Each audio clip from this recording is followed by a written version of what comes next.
Entonces, identificamos los componentes y la importancia. Mira, ¿qué ocurre?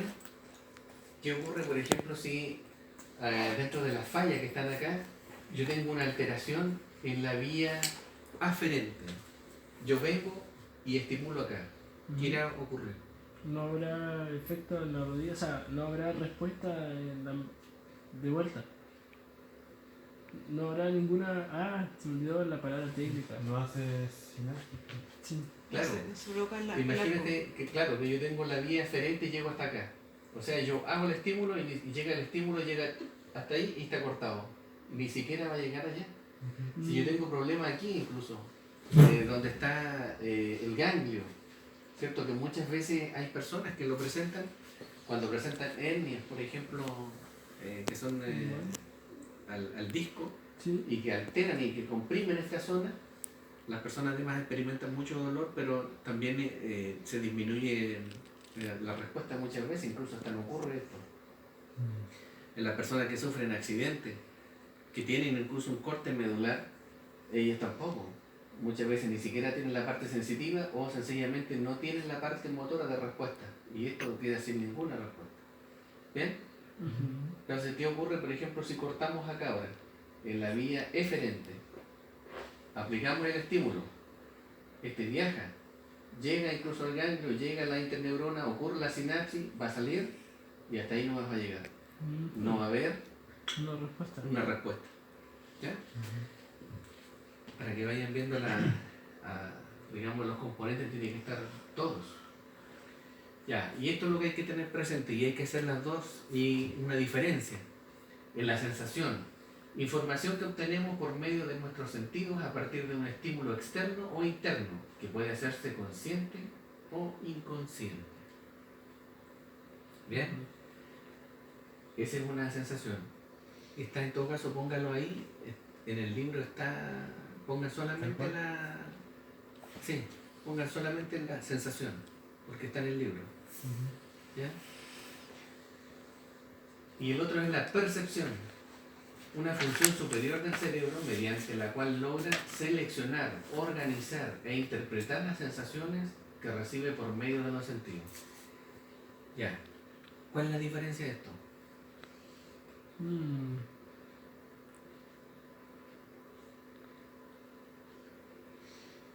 A grosso modo, ¿cuál es la gran diferencia? En la percepción está el cerebro involucrado. Claro.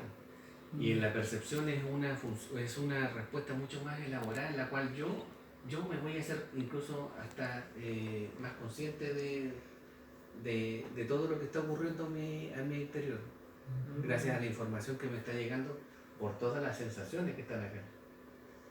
Yo a ustedes podría ponerlo, por ejemplo, dentro de un container helado, frío, ¿cierto? Y ustedes van a empezar, oye, está helado acá. Y van a empezar a sentir, y su cuerpo va a empezar a tipitar por las sensaciones ya, y ustedes van a empezar a dar cuenta de que está, y obtienen una percepción del entorno en el cual están sometidos. Pero pasaron por todas las sensaciones antes, que no necesariamente fueron conscientes. Sí. Finalmente acá sí nos terminamos dando cuenta de eso, porque se logra seleccionar y organizar e interpretar todas las sensaciones que estaban ahí. Yo en ese mismo container ahora yo les podría aplicar focos y los dejo todos en un horno. Y además de un horno, ¿cierto? Le pongo aromas, le pongo cositas por aquí y por allá para que ustedes sientan el aroma. Ustedes van a decir, oye, hace calor acá y oye, el aroma es rico, oye, está súper rico, agradable. Claro, pero pasaron por todas las sensaciones primero que obtuvieron y después llegaron a esto, que es la percepción de cada uno. Tal vez incluso para uno esa percepción sea desagradable y para otro sea agradable. Va a depender de cada persona. ¿Ya? No hemos hablado todavía incluso de intensidad, que las intensidades también van a ir a alterar un poco esa sensación. ¿Ya? Veamos la función de los receptores sensoriales. ¿Qué son estos receptores? Son estructuras especializadas en captar estímulos del medio interno o externo, que son importantes para la sobrevivencia. Veamos eso primero. Ese cuadrito que está ahí, Veamos por qué es importante para hablar de la sobrevivencia.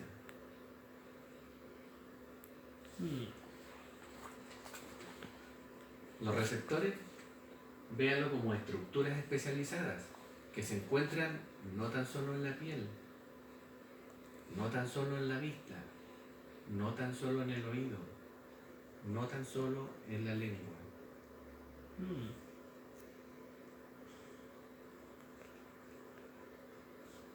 Y tiene que ver un poco con lo que conversábamos anteriormente. Cada uno de estos órganos sensitivos, cada uno de los sentidos, está asociado a un cúmulo de receptores. Y esos receptores son especializados para lo que nosotros estábamos nombrando. Marcela ya le había adelantado algo, les dijo mecanorreceptores, yo le dije fotorreceptores, ¿cierto? Cada uno de esos va asociado a lo que estamos hablando acá.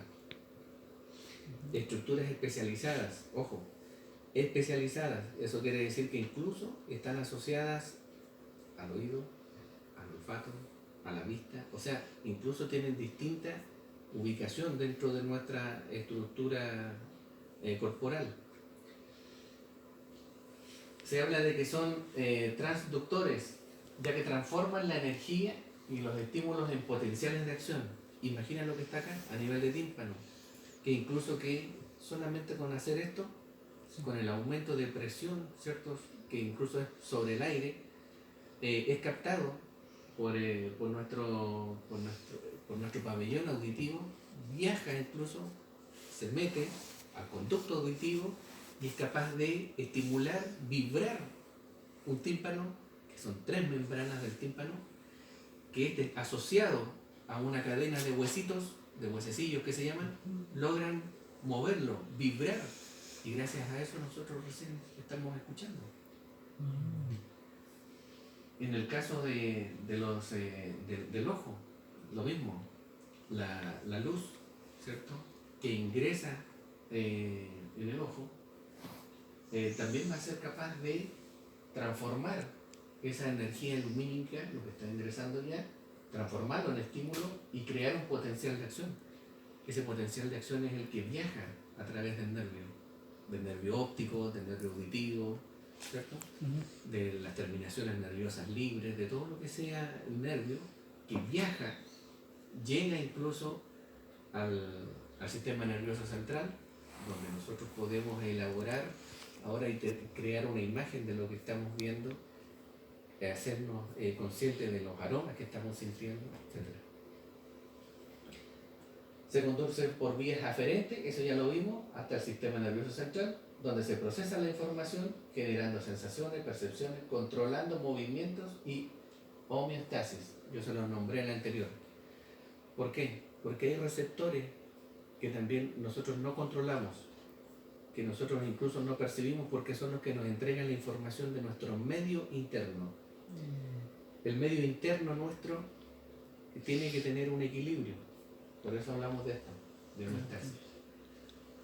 Por ejemplo, si en la sala en la cual estamos no hay suficiente oxígeno, nuestra sangre empieza incluso a tener una mayor cantidad de dióxido de carbono, de monóxido, dependiendo en qué condiciones estemos. Eso, en resumen, va a decir que vamos a tener menos oxígeno circulante.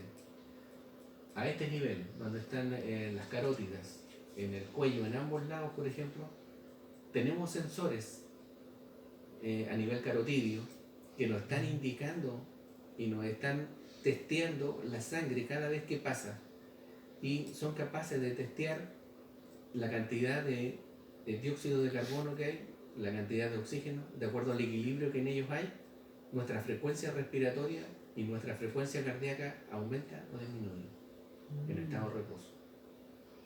¿Bien? Eso es uno. Ahora, también le podría nombrar otro tipo, que, por ejemplo, el de la glucosa, ¿ya? Y también nuestra cantidad de azúcar en la sangre también es testeada, y de acuerdo a eso nosotros vamos a tener más conformación de insulina o no. de acuerdo a los requerimientos. Tenemos, por ejemplo, uno a nivel del vaso, ¿cierto? En el cual hace el testeo a nivel sanguíneo y va testeando todos los eritrocitos, los glóbulos rojos, y cuando estos ya se encuentran demasiado viejos, han cumplido 6 meses en el torrente sanguíneo, él los atrapa, los clasifica, los destruye y los va conformando nuevamente, deja el hierro suelto, deja el calcio suelto para ir conformando nuevos glóbulos rojos, o para que esos componentes vayan a restablecer las reparaciones, vayan a conformar huesos, más tejido, etc. O sea, hay una serie de receptores que también están, que nosotros no nos damos cuenta, no así como los órganos de los sentidos, sino que están internos, pero que están funcionando día a día para ir manteniendo la homeostasis en nuestro cuerpo, un equilibrio. ¿Bien? ¿Consulta hasta ahí? Entonces, lo importante ahí, mira, recalcar esto, que no tan solo estos receptores sensoriales, lo que estamos viendo, no tan solo captan estímulos del medio externo, que es como lo que mencionamos de los órganos de los sentidos, sino que también existen otros que son internos. Y aquí te dice que son importantes para la sobrevivencia. Hoy en día nosotros tal vez no le damos tanta importancia a esto, pero cuando nosotros comenzamos como especie humana, sí era muy importante la vista, porque obviamente había que estar atento a todos los peligros de los depredadores, tal vez incluso la vista, porque había que buscar el alimento, el olfato, porque tal vez incluso habían frutos los cuales eran venenosos, ¿cierto? Y tal vez solamente por el olfato eran distinguibles, y obviamente el que no tenía buen olfato, hasta allí. O saber si la comida estaba en condiciones de ser consumida o no. Hay gente que hoy en día incluso tiene una pérdida de olfato y se come alimentos que están en descomposición, que están vinagre, y no se da ni cuenta. Lo mismo ocurre con el gusto, ¿cierto? La posibilidad de sentir las diferencias de los sabores. Hay gente que se come un yogur y está vencido el yogur, y ellos no dicen, no, el yogur está bueno, no tiene nada. Sin embargo, está descompuesto. ¿Ya? Por ahí va. Aquí hay una clasificación de receptores según el tipo de estímulo. ¿Bien? Y aquí es donde caen todos. Y aquí tenemos que poner mucha atención y tener presente la clasificación, tenerla muy clara. Están los termorreceptores, según el nombre. Si yo ya le estoy diciendo que es termorreceptores, ¿cuál será su función? ¿Qué es lo que ellos están especializados en detectar? ¿Qué cosa? La temperatura. Las variaciones de temperatura, ¿cierto? De termo. Ahí vienen los termorreceptores. Y si yo ahora les menciono los fotorreceptores, ellos son especializados en los estímulos de tipo visual, ¿cierto? Foto. Ahí mencionamos todos los cambios de luminosidad y mecanorreceptores.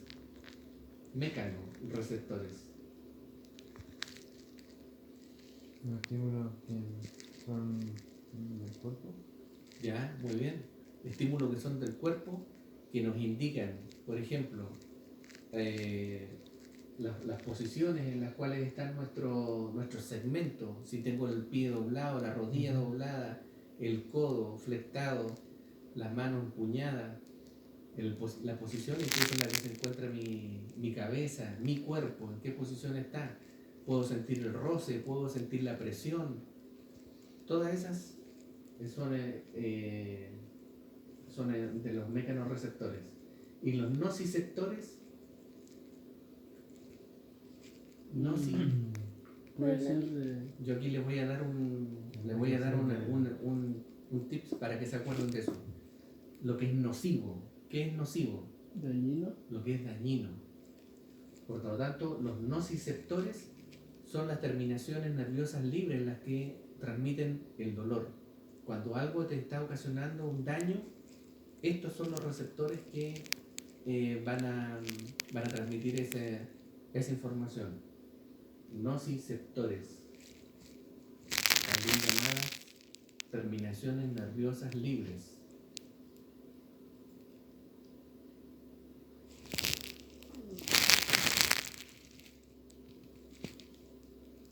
Bien.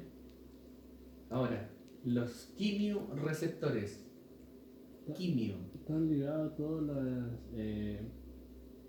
por así decirlo, procesos químicos del cuerpo. Claro. Y eso ayuda a la homeostasis, ¿no? Exactamente. Ahí lo captaste bien. Ese es por ejemplo, los quimioreceptores. En el caso de los receptores que estaban a nivel carotidio, que esos son los que detectan las concentraciones de gases, por ejemplo, la química de la sangre, ahí está. La química de la sangre también con respecto a la glucosa, a lo que estábamos mencionando recién. Y como quimioreceptores también tenemos el olfato, porque en el olfato finalmente son fenoles, que son los aromas, ¿cierto? Que son los que nosotros vamos a estar detectando. Sin embargo, hay una zona muy específica de la nariz con un bulbo olfatorio en el cual tiene terminaciones nerviosas hacia la zona de la cavidad nasal, en la cual se detectan incluso los bencenos, que son una estructura química en la cual son específicos, son todos los que son los que eliminan y que tiran aromas. ¿Ya? Los quimioreceptores. Bien. Entonces, hablamos de los termorreceptores, ¿cierto, chicos? Termorreceptores, temperatura, frío, calor, etc. Fotorreceptores, todo lo de la vista, ¿cierto? Mecanorreceptores, tenemos una serie de mecanorreceptores, del tacto, de la presión, del roce, de lo que ustedes quieran nombrar, hasta la posición en la cual se encuentra nuestro cuerpo. Nociceptores, todos los que entregan la información de los daños que podría ocurrir en nuestro cuerpo, en definitiva, son las terminaciones que transmiten dolor, ¿bien? Todo lo que sea nocivo. Y los quimioreceptores, toda la parte química, ¿bien?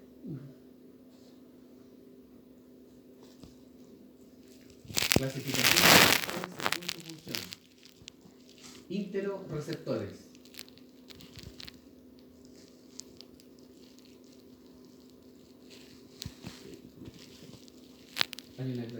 ¿Anotaron la anterior, cierto? Sí. Esa es la clasificación, esta es la que vimos según el tipo de estímulo. Y esta, según su función.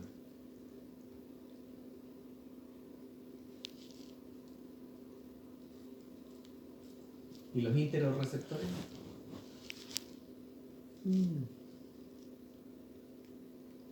¿Qué será? Por el nombre debería ser como algo interno, ¿no? Exactamente. Exactamente. Son todos aquellos receptores que nos están entregando la información de lo que ocurre en el medio interno. Y los heteroreceptores. ¿El último? El último, ¿verdad? Sí. Sí, la cosa. Lo que pasa con el medio externo. Y los propios sectores o los propios receptores. Como que de adentro, ¿no? Ese es el interoreceptor. Pero el propio sectores tiene un poco de relación con lo que estábamos hablando acá de los mecanorreceptores. ¿Ya? Así. Está asociado a los mecanorreceptores. Bien. ¿Cómo responden los receptores? Acá hay un paso práctico.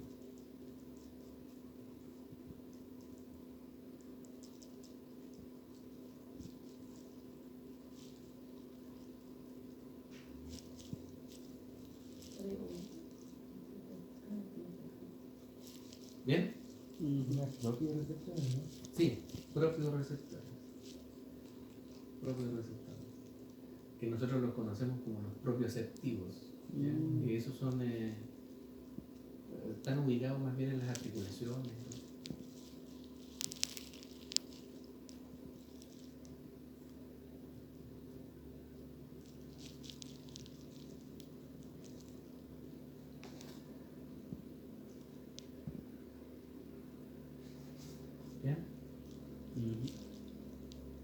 Veamos cómo responden los receptores. Y en el caso que tenemos ahí, ¿qué órgano del sentido el que estamos estimulando? El olfato. ¿Bien? Entonces,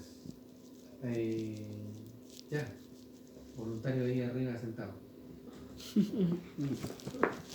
tocan. Acércate. ¿Bien? Ahí porque tiene que estar.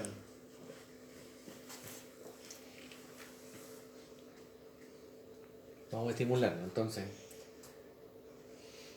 Bien, ¿sientes algo ahí? Nada, no sientes nada. A ver, prueba otra vez. ¿Sientes algo? Nada.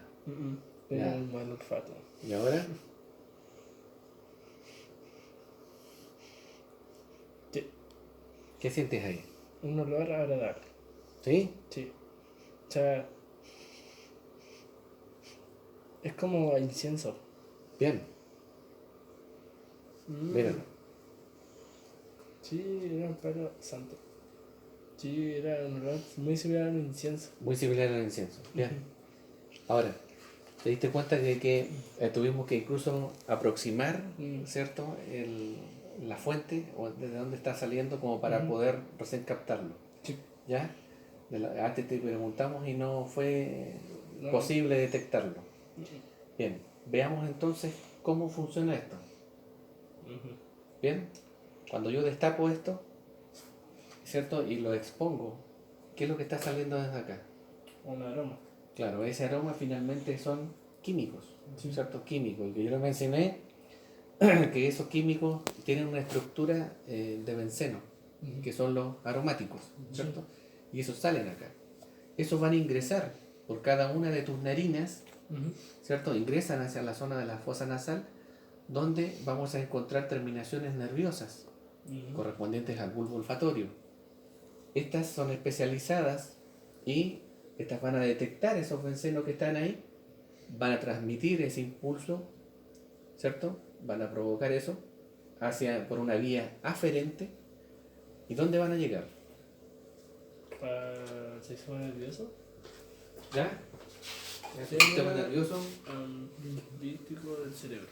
No, límbico Claro. del cerebro. Es un sistema límbico que llega ahí, ¿cierto? Y llega la información. Sin embargo, ahora te diste cuenta de que además de eso, de tu respuesta fue mucho más elaborada, porque la primera es una sensación. Sí. La sensación es cuando tú sientes y dices, hay un aroma raro y ingresó. Ya, eso fue una sensación. Sí. Pero la percepción tuya, Es una idea elaborada. O sea, uno como que empieza a pensar qué es en sí. exactamente. Y de acuerdo a tu experiencia es también. mucho más Sí. elaborada y justamente porque hay una experiencia previa. Entonces, dentro de todo eso dijiste un aroma agradable, muy parecido al incienso, porque ya lo estás percibiendo y te estás dando cuenta. Ahora, tu percepción es esa. Yo podría haberle puesto a otra persona y esa persona me dice, oye, es un olor súper desagradable, me hace acordar a, no sé, y hay otra que me dice, oye, ese aroma me hace acordar cuando viajé a la India, no sé, y es una percepción distinta. ¿Ya? Sin embargo, lo importante de eso es que llegó incluso a un nivel más superior en el cual entra ahora no vamos a hacer la prueba el día de hoy. Sin embargo, yo podría también estimularte con algo mucho más picante, mucho más irritante, incluso tú hacer una forma de ¿cómo se llama? De una reacción, e incluso hacerte a un lado, ¿cierto? Como una forma de evitarlo. Y ahí nuevamente vemos también tu asociación, las experiencias previas, ¿cierto? Y la percepción de cada persona.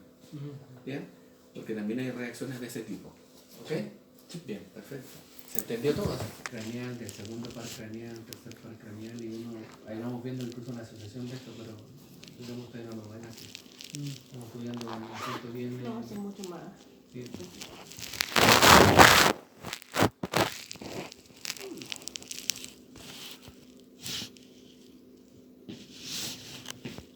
Y también es como o sea, de cierta forma igual es no asertivo, porque si tú encuentras, tú hueles algo hediondo Sí, por supuesto. sepas de que es olor, no sé, o en la minería se usa, cuando hay un olor a tal cosa es porque puede Y en haber la- una explosión. Por En la ejemplo. casa igual, pues. O sea, cuando uno siente el Acá aroma sí. del gas licuado, que el gas no tiene aroma, sino que se le pone, Ujú. eso es para que lo detectemos. También uno dice, oye, el olor a gas, hay que abrir gas, y eso te avisa de que está... Cuando la gente trabaja, o sea, me acuerdo que no sé qué, cuál es el olor como almendra, no sé qué cuestión que igual es peligroso. Cianuro. O cianuro, por ejemplo. Hay cosas que, claro. ¿Ya? Ok.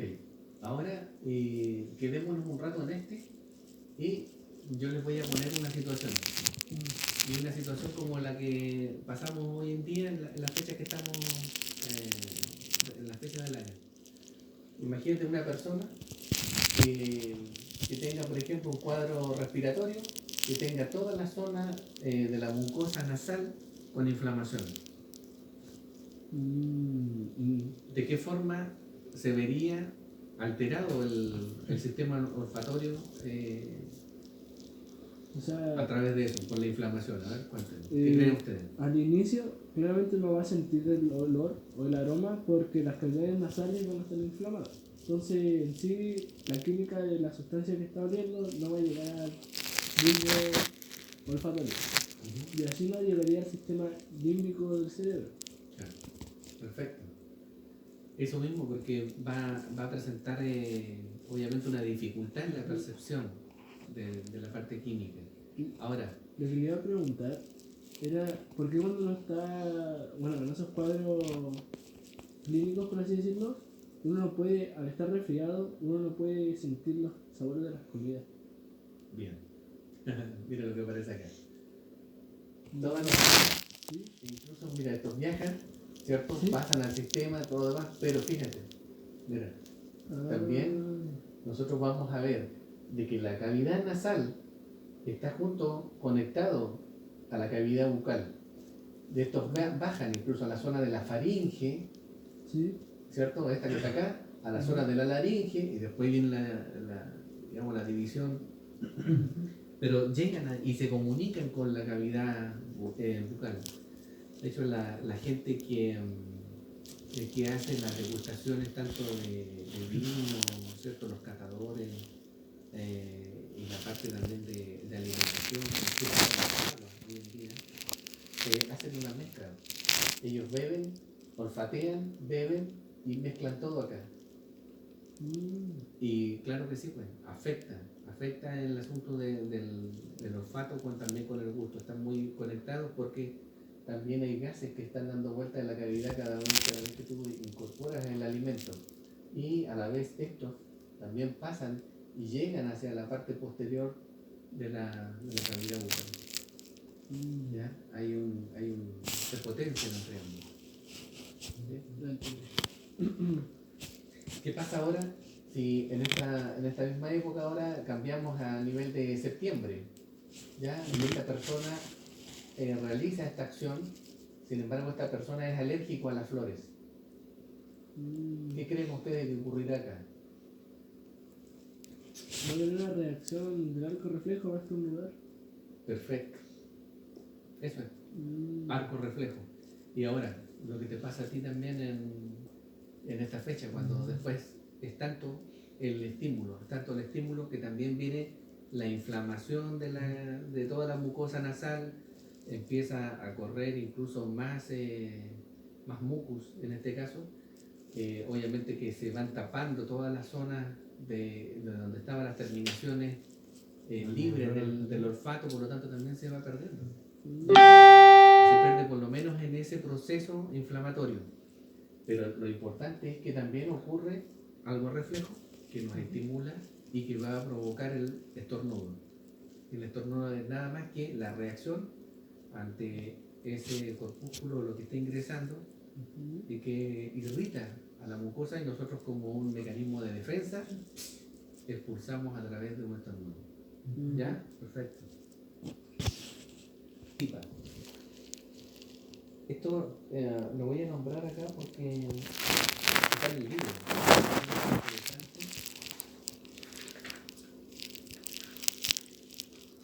Lo que está aquí, está en la página 98. ¿Bien?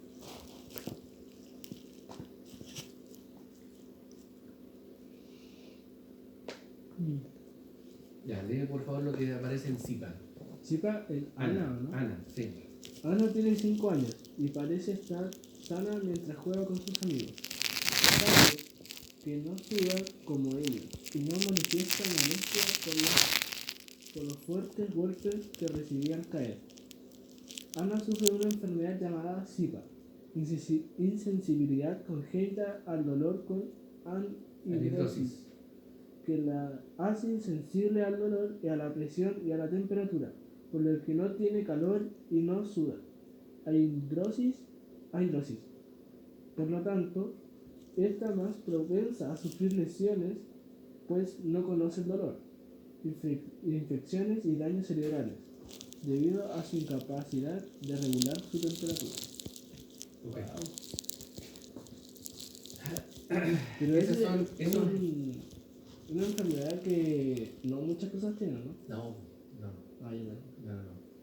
Esto Es como una condición, ¿no? esto está, es una enfermedad, pero estamos, digamos, tenemos que asociarla a lo que estamos viendo. Ah, sí. Yo de ahí más o menos lo voy a explicar qué es lo que va en Zipa. ¿Qué componentes del arco reflejo pudieran estar alteradas en esta enfermedad? Explico. Ya. Veamos entonces. Ana tiene 5 años y parece estar sana mientras juega con sus amigos, salvo que no suda como ellos y no manifiesta molestias por los fuertes golpes que recibe al caer. Ana sufre una enfermedad llamada SIPA, insensibilidad congénita al dolor con anhidrosis, que le hace insensible al dolor, a la presión y a la temperatura. ¿Ya? Eso es lo que estamos y lo que tenemos que asociar nosotros. Ella no siente dolor, ella tampoco siente la presión y no siente tampoco ni hace las diferencias de temperatura, por lo que no siente calor y no suda, está con anhidrosis. Eso significa que no suda, ¿ya? Por lo tanto, está más propensa a sufrir lesiones, puesto que no conoce el dolor. También pueden presentar infecciones y daños cerebrales debido a su incapacidad de regular la temperatura. ¿La temperatura la regula en forma voluntaria ella o no?